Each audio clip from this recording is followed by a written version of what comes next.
बूढ़े साथी, ऐसा लगता है कि आप वास्तव में इस व्यक्ति को हमसे छीनने का इरादा रखते हैं। नॉलन जी ने प्राइमर टेंगशान की ओर देखा और ठंडी मुस्कान के साथ कहा, अगर इतना प्रतिभाशाली व्यक्ति किसी और के घर भाग जाए तो ये एक ऐसी बात होगी जो किसी को भी बहुत ज्यादा सिरदर्द दे सकती है। प्राइमर टेंगशान ने धीरे से हंसते हुए कहा, मुझे लगता है कि याफी और युवा मित्र यान जियाओ बहुत अच्छी तरह से बातचीत करने में सक्षम है। क्या आप सहमत नहीं है? लेकिन छोटी भतीजी यानरान खुद को कम करने और युवा मित्र यान जियाओ के करीब जाने में सक्षम नहीं दिखती। ही आखिरकार उनकी स्थिति अलग है। अगर ऐसा है, क्या आपका पक्ष बहुत ज्यादा नुकसान नहीं उठाएगा? नलन जी का मुरझाया हुआ चेहरा या फीकी आंखों के कोने से घूम गया जो जियाओ यान को खींच रहा था, और उसके पूरे शरीर की जांच कर रहा था कि कहीं वह लड़ाई में घायल तो नहीं हुआ है। फिर उसने अपनी पोती की तरफ देखा जो एक तरफ खड़ी थी और उसका चेहरा शांत और सुंदर था, जिस पर जरा भी हलचल नहीं थी। वह सिर्फ अपनी आस्तीन हिला सकता था और उसने कड़वाहट से जवाब दिया, तुम सच में राजधानी लगाने को तैयार हो? बस इतना ही। प्राइमर टेंगशान बहुत प्रसन्नता से मुस्कुराया। उसने अपने हाथ में रखी रेड वाइन को एक ही झटके में पी लिया। ठीक है, मैं वाकई ठीक हूं। हालांकि उस आदमी से लड़ना मुश्किल है, लेकिन इस थोड़ी सी वार्म अप से मुझे कोई नुकसान नहीं होगा। यू यान ने असहाय होकर याफी को देखा जो बार बार उसे आंक रही। उसने अपना सिर हिलाया, कड़वाहट से कहा। यह सुनकर कि जियाओ यान की आवाज में कुछ भी अलग नहीं था, याफे ने आखिरकार राहत की सांस ली। जियाओ यान को देखते ही उसकी लंबी आंखें आश्चर्य से भर गईं। उसने धीरे से कहा, छोटे साथी, मुझे याद है कि जब तुमने वुतान शहर छोड़ा था तब तुम्हें डूजे तक पहुंचने में ज्यादा समय नहीं लगा था। बस कितना समय हो गया है? तुम वास्तव में म्यू जान के साथ बराबरी से लड़ने में सक्षम हो। जियाओ यान मुस्कुराया। उस तरह के कठिन प्रशिक्षण का अनुभव करने के बाद इस तरह की वापसी कुछ ऐसी चीज थी जो उसे सामान्य लगी। नॉलन जियाओ जी, कार्रवाई करने के लिए धन्यवाद। याफी ने 2 कदम आगे बढ़ाए। नॉलन यानरान के पास आई और मुस्कुराई क्योंकि उसने जियाओ यान को धन्यवाद देने में मदद की। मिस्टर यान जियाओ हमारे नॉलन कबीले के मेहमान हैं। मेरे लिए आगे बढ़ना स्वाभाविक है। दरअसल मिस्टर यान जियाओ की ताकत के साथ ऐसा लग रहा था कि मेरी कार्रवाई शायद अनावश्यक थी। नॉलन यानरान ने जियाओ यान की ओर देखा। जब इस आदमी ने उसे देखा, उसकी अभिव्यक्ति धीरे धीरे उदासीन होने लगी। इस तरह का व्यवहार, जो याफी के साथ किए गए व्यवहार की तुलना में एक खंबे के 2 छोर पर लग रहा था, ने वास्तव में नॉलन यानरान को कुछ हद तक अवाक कर दिया। याफी, हमने 2 साल से एक दूसरे को नहीं देखा। तुम्हें मुझे इस तरह से अनदेखा करने की जरूरत नहीं है ना? बगल में खड़े म्यूजान ने देखा कि याफी ने उसे एक नजर भी नहीं बख्शा, इसलिए वह कड़वी मुस्कान के साथ ये सवाल पूछने से खुद को रोक नहीं सका। युवा मास्टर म्यू, मैं हिम्मत नहीं कर पाऊंगी। यह सिर्फ आपका गुस्सा है जिसे याफी सहन नहीं कर सकती। मुझे उम्मीद है कि भविष्य में आप ऐसी बातें नहीं कहेंगे जिससे याफी की प्रतिष्ठा को ठेस पहुंचे। मैंने कभी किसी से सगाई का वादा नहीं किया, तो मैं कब से आपकी औरत बन गई? याफी औरत बन गई? याफी ने इस आदमी की तरफ देखा और ठंडी मुस्कान के साथ कहा।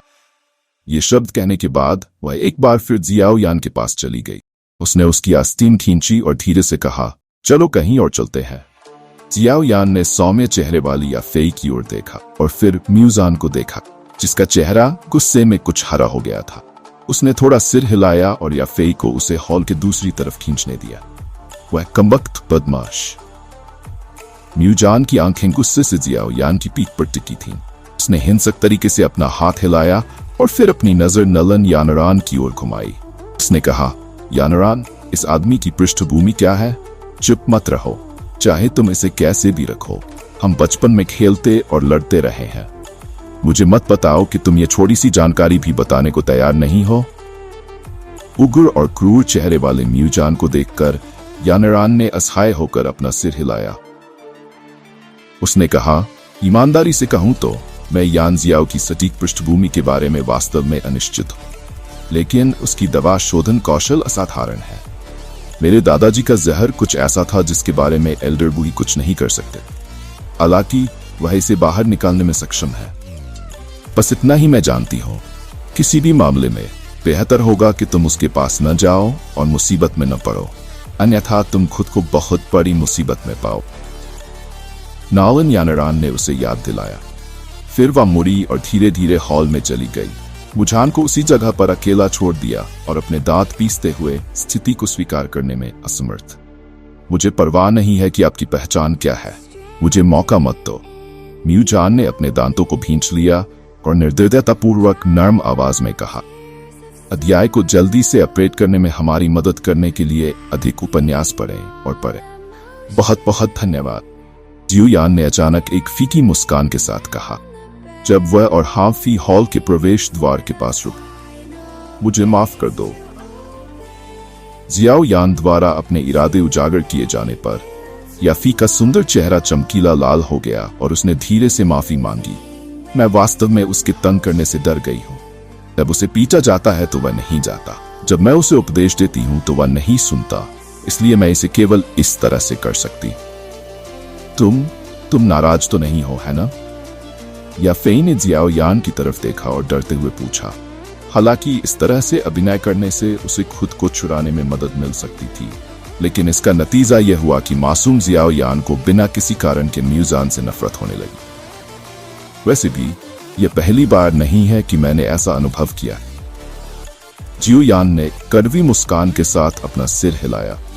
ये सुनकर यानफी ने अपने लाल होठों को बंद किया और धीरे से मुस्कुराई। हालांकि उसने बोलने की हिम्मत नहीं की, जिसके परिणामस्वरूप उन दोनों के बीच का माहौल सुखद रूप से शांत हो गया। खांसी, तुम क्यों नहीं जाकर इधर उधर घूमते हो? मुझे दादाजी नालन की आज की जहर निकालने की प्रक्रिया को पूरा करने में मदद करनी।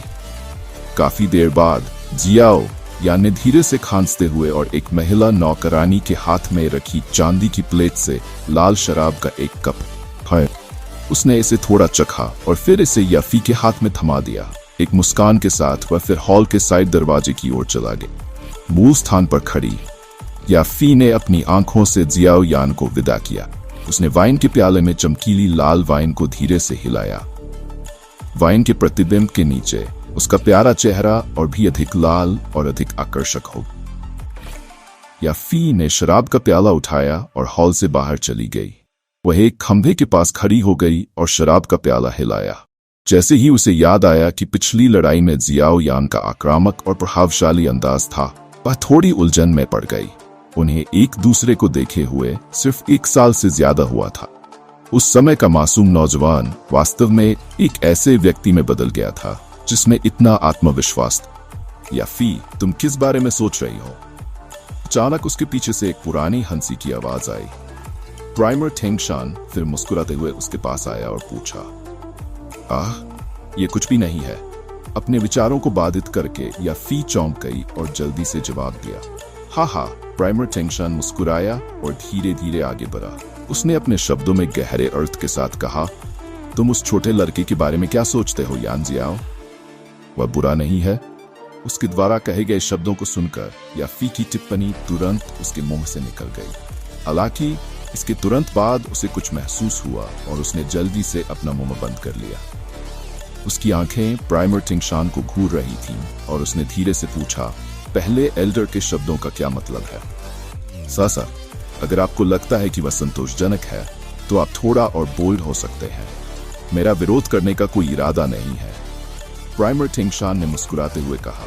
उसके शब्दों के पीछे छिपे अर्थ को सुनकर उसके गालों पर तुरंत एक चमकीला लाल रंग छा गया, मानो वह बहुत ज्यादा शराब पीने की वजह से नशे में हो।